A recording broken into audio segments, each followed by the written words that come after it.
We're talking to Barlow Manilal, the CEO of the AIDC, the Automotive Industry Development Centre. Hi Barlow. What is the mandate of the AIDC in terms of SMMEs and co-ops support? The AIDC doesn't have a direct mandate on SMMEs and cooperative support, but it is a government-owned entity which focuses on the automotive industry.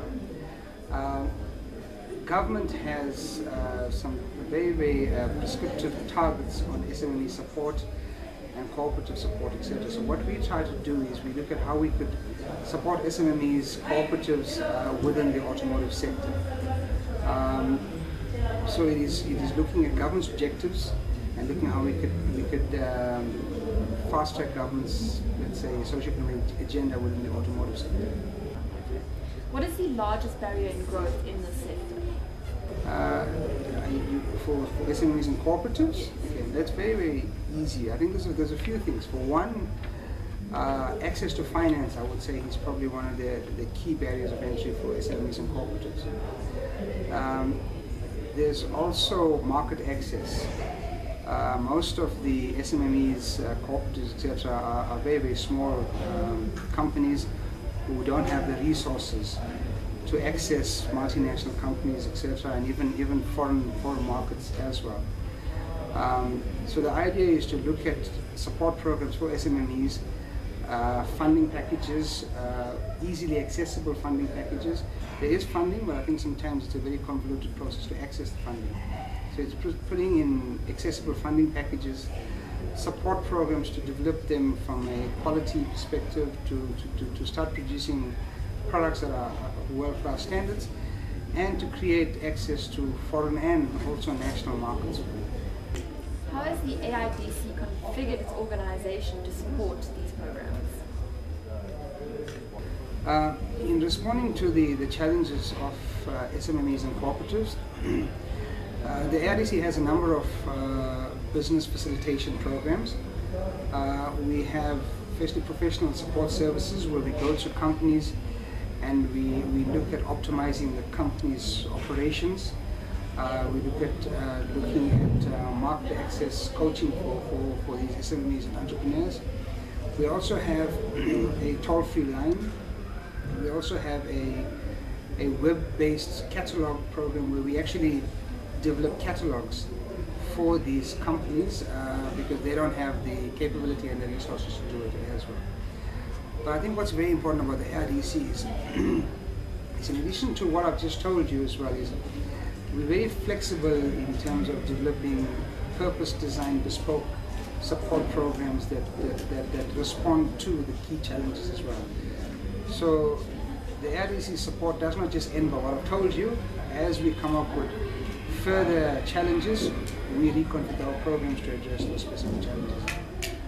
What, in the AIDC's view, is the biggest challenge facing the automotive sector in terms of the recent recession? Now, in terms of the recession, I think South Africa as a whole has done remarkably well compared to what you've seen globally as far as the recession is concerned. There's a few ways to answer the question. I think first and foremost is that the fact that South Africa is a low volume manufacturing location as well. So what has happened globally is, and we are part of a global market, is that there is so much more freed up capacity globally. So the big challenge is, if there is any intention for foreign investment in this country, we need to come up with a very formidable value proposition that makes foreign companies to take the decision to locate in South Africa and not go to the idle capacity standing abroad. And also, I think to ensure that our value proposition is competitive, especially to the low-cost countries, which are predominantly the big countries. If you look at China, if you look at Brazil, if you look at India, our labor rates are not the cheapest. Most of those countries that are listed has much more resources from a skills point of view, and certainly from a quality point of view as well. So I think for South Africa is to have this formidable value proposition that that exceeds just beyond all the incentives you get from the MIDP. It's about showing that we've got the skills levels, we've got the locality, and the locality not just to support the local and African market, but to support all foreign destinations, and compete against the idle capacity that's sitting all over the world at the moment.